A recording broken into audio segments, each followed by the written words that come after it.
Grow My Cleaning Company teaches owners of cleaning companies just like you how to grow your company, make more money, and finally take charge of your financial future and your life. This podcast is about automating and creating systems that give you time and money freedom so you can grow like crazy without losing control. Since this is totally free, if you're getting tons of value, want to support us, and make sure that you get more of the good stuff, subscribe, rate, and review to this podcast today. Now, on to the show. Hey, Cleaning Nation. Good to be with you today. We've got roles reversed. So I am at we just kind of got a house in Prescott. I took my backstage up there. It feels really echoey in here. So I have the boring background. But we're hopefully making it up with Jason, one of our Millionaire Mastermind guys. We've been dying to have him on the show for a while. I think he was on a year ago, but everyone digs Jason and Kim, so we want to have him back, but he's too busy living his life in Disneyland. So you'll have to. I'm apologizing for my crappy sound and my boring whatever. And Jason sounds iffy, but he's got the Magic Kingdom. He's literally in the Magic Kingdom, living the dream. So I guess the intro I'll give you, and then I'll let you say whatever you want to say, Jason, is in the Millionaire Mastermind, we have, I think James Brandon made the hashtag of live like the Johnsons, because every time you can't swing a dead fish without Jason being on vacation somewhere. So what I'm hoping to do is help Clean Nation kind of figure out how to live there. You know, you get a great business, I don't know, depending on the day, 30, 40, 50 employees running around, maybe 60. And you hardly are there, and you've got an amazing culture going on. A, can you confirm or deny these allegations? And B, if they're true, how the heck can we help Clean Nation get there? Well, I obviously, yes, they are true, because here I am, as you can see behind me. I'm at Disney World, not Disneyland. We're in Florida. So for all those Disney buffs out there, that would insult them, I guess, if you're talking the difference in the two. But how did we get there? How do we do that? Well, first of all, you have to have systems and processes, so you don't have to be with your business and be the one that puts out all the fires and takes care of everything. I guess would be the first thing. Go ahead. No, go ahead. I've got Kim, your bride just says, trying to get there. So Jason's with his amazing wife, Kim, and apparently she's too busy recreating, but I think she's en route. So just so you know, Jason, she's on the live watching. She's supposed to be a guest. She's watching, trying to get here. So, let me catch up on the comments and we'll get back to you. So Jessica in the house, good to see you. She says you are the king of the castle, Jason, which I don't know if maybe the case. When Kim gets on, we'll know. We'll get the answer to that. Cecilia, thank you for Prescott. Congrats. Shelly's in the house. Everybody's here. Okay. So here's the thing. The cool thing is we're constantly teaching systems and processes and all that. So I think the how to do we can handle. We don't need Jason for that. But what we do need Jason for is we give the same training to lots and lots of people in Cleaning Nation, but I think fear stops them from actually doing it. So how did you go from the guy that's like, I need systems and processes, to the guy that has systems and processes and can actually leave his company? Well, like you said, culture, right? We started with implementing the core values. And once we got those implemented and you start empowering your team with them, then when you see your team actually embrace those and start using those and making decisions based on those, you don't have to be there, right? Because they're going to make decisions that right or wrong or indifferent, right? It can hurt you because they're core value based. And if they're doing a decision similar to what you would, how can it hurt your company? It may not be the perfect answer, but it won't be the wrong answer, I guess is a better way to put it. Yeah, I found when my people are making core values-based decisions, they'll either do it not quite the way I would have wanted them to, so I might have to give them a little coaching, but nothing crazy. Or they'll do exactly what I thought, or a lot of times they'll do it better. I'd be like, oh shit, I wouldn't even done that, right? Oh, for sure. That's happened before. They'll make a decision. Wow, I would have never. And then I'm like, well, how did you come up with that? And they're like, well, I asked myself, is it what we said we do? Or, do I have to do whatever it takes to get the job done? And that's the decision they come up with. And it's just crazy how with them doing that, they think of things that you don't even. So yeah, it's true. So real quick, just so everyone has some context, Grow My Cleaning Company's core values: have fun, make money, be real, and help out. So you'll kind of hear me refer to those. Jason's companies are different. So just so we know what your core values are that's running your company while you're here in Disney World, you said, right? World. Yeah. What are your core values? Do what it takes, do what you say, help others, and have fun. Beautiful. Alan's going to Costa Rica in January. That's big boy stuff. Congrats. All right. So I like stories because that kind of helps people be like, okay, I've been there. So give me if you don't mind, an example, I'll give you two. You can pick which one you want to do first. Because you're, and again, well, first of all, let's get some data in terms of how often you. So I'll give you three questions, and I'll shut up and let you answer all three. One is feels to me, and the rest of because we do the Millionaire Mastermind, we do three events in person per year, and Team Kim, Jason, or Team Jim, Jason and Kim. Typically, I think we'll tack on an event before, they'll tack on an event after. You're in Disney World now. I think I know we've got our big event coming up in a couple weeks, growmycleancover.com/event. Jason's going to be on that panel from Mexico with our other other Millionaire Mastermind members, Dylan and Daisy. So this, they just travel. So here's the three questions. One, about how many days a month do you travel outside of your city, like physically vacate your company? Two, give us the best. Two and three, give us the best and the worst. Like when you took a trip and you're like, I was afraid, I thought it was going to fall apart, but actually it worked. And here's why I think it worked. And then give me the worst nightmare we all have. And again, tell the truth. Maybe you didn't have any terrible experiences, but the worst one you had where you're like, oh, I left and it actually did bite me right in the ass. And I wish I wouldn't have done it. So days going, best living experience, worst living experience. Wow, days a month? Well, obviously, Or year. it's not every month, but if it averaged out, we're probably gone 7 days a month. I mean, if you averaged out, because when we go for like this trip's 3.5 weeks. This is our longest trip we've gone in since we've been with your group, and since we've had the company, we've been on vacation. We keep making them longer and longer to test it out and see and have the confidence. Let's see, stories. Well, let me start off. Almost 2 years ago exactly, Kim and I were supposed to go to Cancun for another trip, and I canceled it because it was supposed to be for like 10 days, maybe 2 weeks, and I just didn't have the confidence that we could go and leave our business that long, and then being in Mexico, didn't know how communication would be. What happened if I can't answer my phone calls? What if I miss text? So we literally canceled the vacation probably 2 to 2.5 years ago. So that's the story of not being able to go. A story of being on vacation and getting a phone call. Go ahead. Hold on real quick. So in the chat, if any of you guys have been to that where either you canceled a vacation or you went on a vacation but it was ruined, put it in the chat. I'm dying to hear that. Okay, so Jason, 2.5 years ago, canceled a trip. I'm sure that didn't feel great for you, and I'm guessing Kim did not love that at all. She was not happy. Yeah, she was mad at me and upset for a little bit. And we can't argue because you might have had it coming, right? Like that's a big deal. Yeah. So we were on vacation.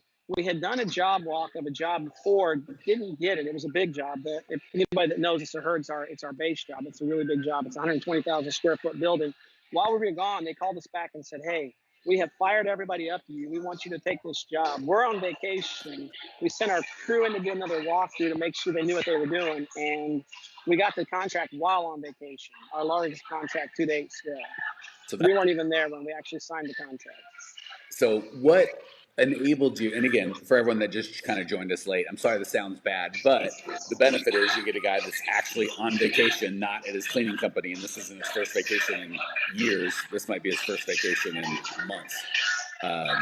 Although it is getting really loud, Jason. Is there anywhere you could go that's It is. I told you so I could turn it around and everybody can see the parade coming at Disney. I don't know if there's any way for me to mute that out other than the fact that it's coming right beside us. So it's going to be loud for probably about 2 or 3 minutes. Can you just ask them to quiet down for a minute? Can I what? Just ask them to quiet down for a minute. Would that work, do you think? Oh, sure, yeah. I'll run over there. As soon as I stand up and move, somebody's going to attack me and tell me to put a mask on, probably. Oh, that's true. You're not wearing a mask. God forbid we're out. Yeah. So what enabled you from, I don't even know how to mute you while I'm talking, but what enabled you? Hold on, I can mute myself. There you go. And then you can just unmute yourself when you want to say something. Perfect. So again, technology, kids. We got me in Phoenix, Jason in Orlando, people all over the world listening, and we're complaining that the sound quality is, only an 8 out of 10. All right, so I love the story of, hey, we closed, I'm guessing it was a 6-figure deal annually. Well, we weren't even there. What's the magic? What did you do that enabled that to become a reality? Well, I mean, first of all, hiring by the core values and having a team that follows your core values. So, and you see that, you know that they're going to make the right decisions. And then it's obviously having systems in place. So when you go do a job walk, what are you looking for? What are the notes you take? So that even though they may not be able to put the bid together, they can take enough pictures and know what questions to ask and have a process and a system in place that they can pass that information on to Kim and I. And then we all sit down and do it. And then the cool thing is in the process of doing this, we don't just say, hey, give us that info. You come up with what you think, we come up with what we think, and then we sit at a table. And so you educate, you empower, and you mentor and train people. I mean, that's basically what we did. They've got to be you when you're not there, right? I mean, that's what you have to have if you're going to leave your company, and that's what we've done. Tried to do, I should say. All right, go ahead and mute when you're not talking. So what I heard and what I want you guys to not miss, and gals, is Jason didn't say, well, we went to the operations manual that we had and we looked up what to do when we get a 120,000 square foot bid when Jason's in Mexico, right? Because that operations manual doesn't exist. So what I'm hearing, and again, please fill in the blanks when I'm done and we can unmute you, is there's kind of three levels. One is the foundational piece of core values. Like no matter what, doesn't matter the situation, and I haven't memorized yours, but like get it done, have fun. I forget the other two, but here are the 3 or 4 or 5 rules that you're gonna fill in no matter what. That's the foundation. Doesn't matter if you're bidding this or that or Jason's in town or out of town, we're gonna get it done. So I love that get it done core value allowed the people to go, well, Jason's not here. We can't just not get it done and not do a bid. We're gonna figure this thing out. So that was the foundation. And on top of that were some systems. So what I heard Jason goes, we did have a system for bidding when I'm not there. We did have a system for if it's a big bid and I need some input on it, taking pictures or so what I don't want you guys to think is like we have to have a system for every little potentiality that could come because it's just never going to happen. Even if you have it, your people won't follow it anyway, right? It's just too much. But he did have the core values, which he knew, even if there wasn't the secondary system, which I think really helped of here's how we do this. He had a team of people that wanted to get it done, have fun, cared about the company, that were down with his cause and on his mission. You layer on top of that general systems of here's how we bid. Not here's how Jason, and that system wasn't when we get a good bid, Jason goes out and does it, right? Which is a lot of the systems we have. When X happens, the owner jumps in with a Superman cape and handles everything. That wasn't the system. They had a system of here's how it works. And with the core values and kind of general systems, they were able to apply to that very specific scenario. Thoughts, feedback? What am I missing? No, that's exactly right. And things are going to happen and come up. I mean, they call with questions and things, but the biggest thing is just having the.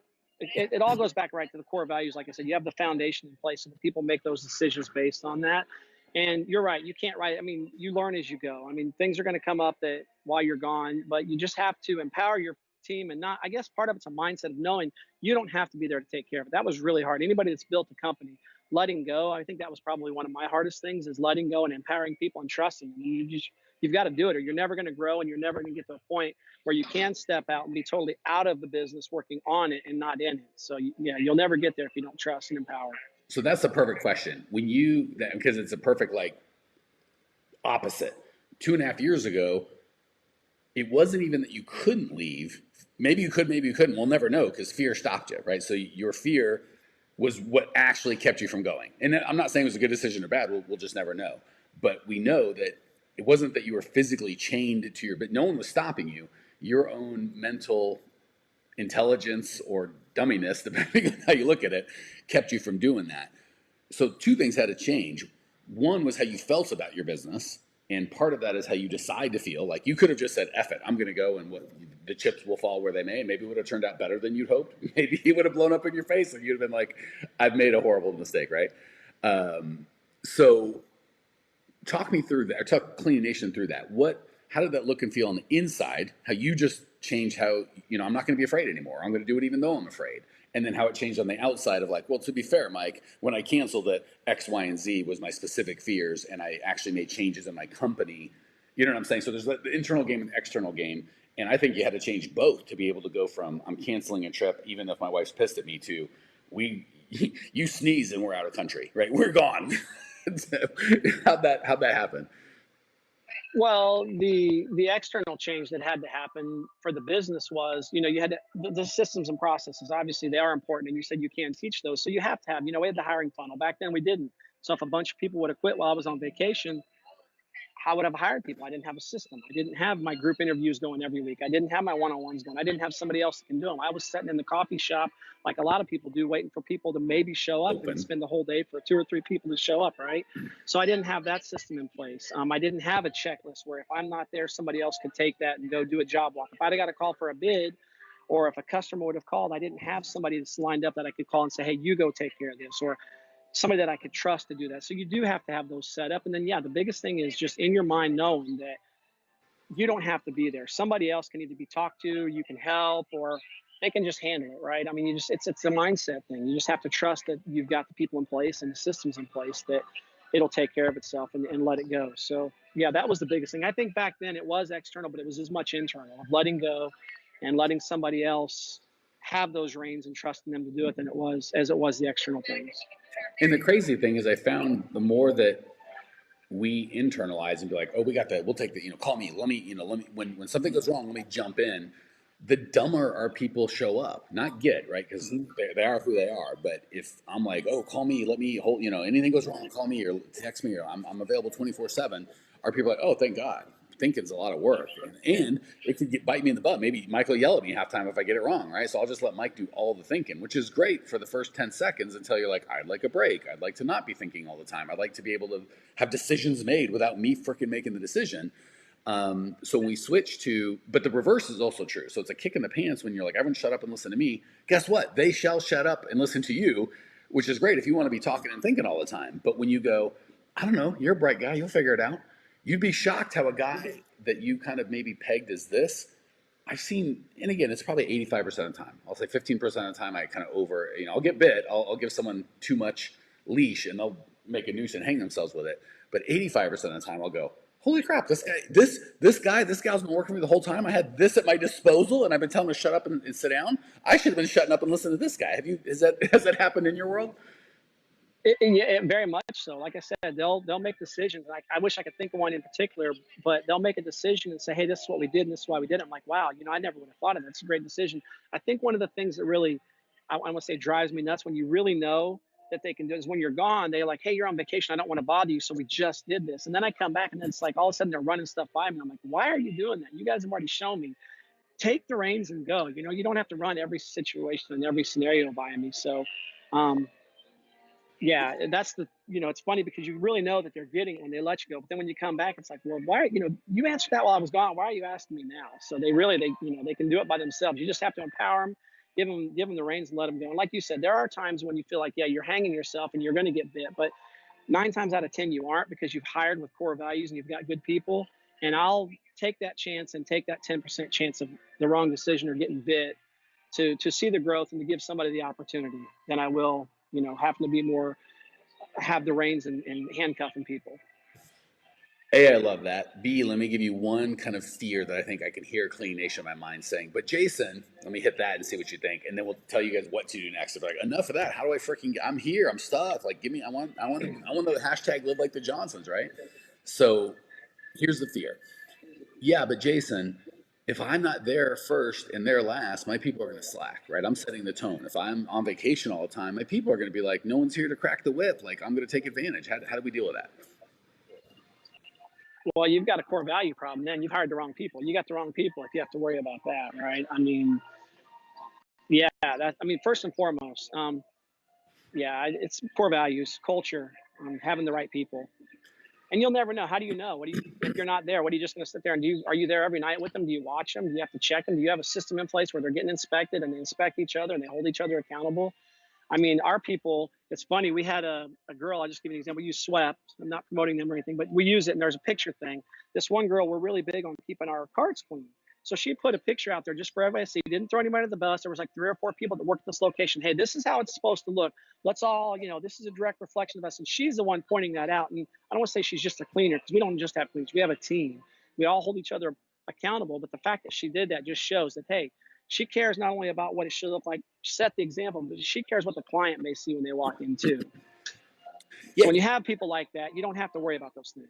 you can't train that, right? If someone just doesn't give a crap about how they do things, you could beg, Right. borrow, yell, scream, throw money at them, take money away from them. Nothing's going to work. But when you get people that are just like, I do crap right because it's who I am. Like, if I say I'm going to do it, I'll do it. Once you hire that guy or gal, you can kind of have hands off. So that's exactly right. For Jason, you can tell me this is how it feels, and then we'll kind of figure out how to get this in your guys' lives, Cleaning Nation. But I feel like when I leave, the people are so committed. They're so down with my cause. They're so committed to you guys, Cleaning Nation, that they're like, "Oh, we don't need Mike. I'm here because I love these people and um, I want to make it happen." Right? Marcolina said, "Hi, am the best cleaning. Thanks." So Congrats, Marcolina, on being the best cleaning. You're welcome. Glad to have you on the show. I don't know why that tickled me, but here, I'll put it up so everybody can see it on the live. And the best cleaning. Thanks. You're welcome. Congrats.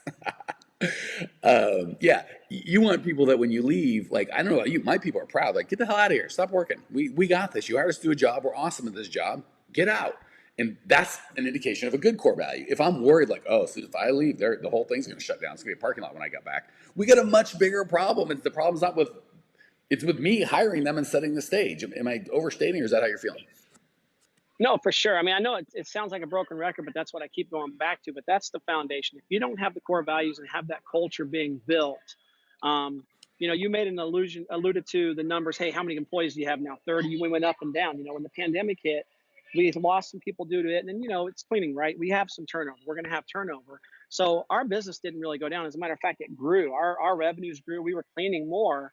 And at one time we had a little over 50 people, but during our peak time of our revenue up 10%, we were doing it with 28 to 30 people. And I'm like, how are we doing this? It's because people stepped up and said, hey, I'll do it. I'll take a shift. If you need somebody, call me. And we're telling people, hey, this is a situation we're in. And never once, even with somebody calling out or somebody sick, I mean, we never felt like we were scrambling. And I mean, there were times when it was tight, but we never had to worry about it because the people stepped up and just did what it took to get the job done. And it's just, when you build culture like that and see what you're doing, it's like when you step back and say, wow, this is what it's supposed to look like. And this is what can happen if you live it, you do it, and you hire by it. And it's just amazing. So a couple things. First of all, that is probably my favorite stat you've given. If I can cut my staff by 40% and do 10% more revenue. Oh, spoiler alert, Kim is not going to make it. Just so you know, Cecile is in growing mode, which is fantastic. She's so sad. We'll get you on, but we'll get just me and you will do one, Kim. We'll talk a bunch of crap about Jason. It'll be lovely. Oh wait, that's what we just call a live event. We don't do that because Jason's there. Although once you missed it, but we didn't take the opportunity to talk crap about you. So holy crap. Yeah. I love the fact that you did 10% more revenue with almost half the people. That is the mark of the right people. And if you have the wrong people, if you had 50 of the wrong people, guess what? Hiring 100 wouldn't have solved that problem. But when you've got the right people, you don't need as many. That's a really good indicator of culture. All right. And Cecilia says, how much is the budget you would recommend for advertising? What's a good start to keep the phone ringing? Totally different conversation for a totally different day, Celia. We've got, so everybody out there, we've done over 500 of these broadcasts. Go to growmycleaningcompany.com. There's 20 on your exact question, I promise. All right. That said, if you were like, holy heck, how do I make this happen in my life? I've only met, Jason, wasn't even 2 years ago, was it? Or has it been more? About 2 years? Yeah, I think we've been, 2 years exactly. Okay, it's been 2 years. All right, perfect. If you're like, I need this in my life, this guy doesn't look that bright. I can figure that out. Neither of these idiots look too bright. I can do these things. The best option is we're doing an event here in like 2 weeks. Live event, 3 days. Jason will be joining us from Mexico with another Millionaire Mastermind couple. And hopefully Kim will show up on that one, and Dylan and Daisy will be there for sure. Join us for that. If you go to growmycleaningcompany.com/event, it's $100. First time we've ever done an event that's been open to Cleaning Nation. You don't have to get on a plane. You don't have to get a sitter. You don't have to leave your family. You don't have to leave your business. And for all of you right now that are going, oh, I would love to do that, but there's no way I can take 3 days out of my business to work on it. You need to be there. The thing that drives me nuts is the people like Jason are always getting more education and investing in themselves. The people that desperately need it are like, I'm too busy. I got a $200 cleaning job I got to go do myself. I can't show up. So growmycleaningcompany.com/event. Jason, any thoughts, comments, questions, rude remark before we call this thing? No, I mean, if you're, like you said, if you feel like you can't do it, you can't afford not to. I mean, you have to. I mean, I think the first time we met, and it was like 18 months ago when we were in Phoenix. That's when, I mean, we were already doing your program, but we went there to the live event and actually spent those 3 days together where we dove into it and did the role playing and did all those things. I mean, that was, I'm going to say life-changing, because it was life-changing and business-changing. So if you're at a point and you don't know how to grow, you don't know where to go, you can't afford not to do it. I mean, it's a mandatory thing. You got to do it. Jason knows Jessica. She's one of our next level members. She said, I'll be in Mexico next week and my business will still be kicking butt. That makes me so happy. So here's the deal. If you were like Team Jim, Kim, Jason's wife, Kim, and Jason, Jessica, and you're like, I can be gone for 3 days and it doesn't hurt me at all. You are welcome to the event, but take it or leave it. You don't need it. You're welcome to come. We'd love to have you. It's going to be a crap ton of fun. But if you're like, screw that, I want to go hang out in the Magic Kingdom or in Mexico, that's fine. You have my blessing. If you're the one going, you don't understand, I can't leave, 3 days, I'll never make it, figure that thing out. There's a dadgum guarantee if you don't like it, we'll give you your money back, I think day 2 or something. So again, if you're already living like the Johnsons, we'd love to have you. No worries if you can't make it. Go live your life. Be amazing. If you're dying and cleaning and stressing like I can't take 3 days out of my business, I can't take 3 seconds out of my business, this is your opportunity. GrowMyCleanCompany.com/event. Can't wait to see you there. Jason can't. Well, Jason's kind of a jerk. He doesn't care if you show up or not. But his wife, Kim, is a delight. She can't wait to see you there. Jason will be there. Apparently, Dylan and we'll have the whole Mexican contingent on the beach. Jason, thanks for coming on, dude. We'll talk to you all soon. Thanks for tuning in to today's show. If you're fired up, ready to grow, and want to see if you have what it takes to work with us at Grow My Cleaning Company, here's what I want you to do right now. Go to growmycleaningcompany.com/talk. That's growmycleaningcompany.com/talk to book an appointment to speak with me personally. I'm going to jump on the phone with you to get you crystal clear on where you are now, where you want to be, and how to get you there. Don't walk around in the dark any longer. If you are serious about growing your cleaning company, it's time to finally get the systems in place that you need to grow. We've helped hundreds of owners of cleaning companies not only grow their business and their personal freedom, but give back to their community as well. If that's what you're looking for, head over to growmycleaningcompany.com/talk and book a time to talk with me personally. I can't wait to get to know you and your business.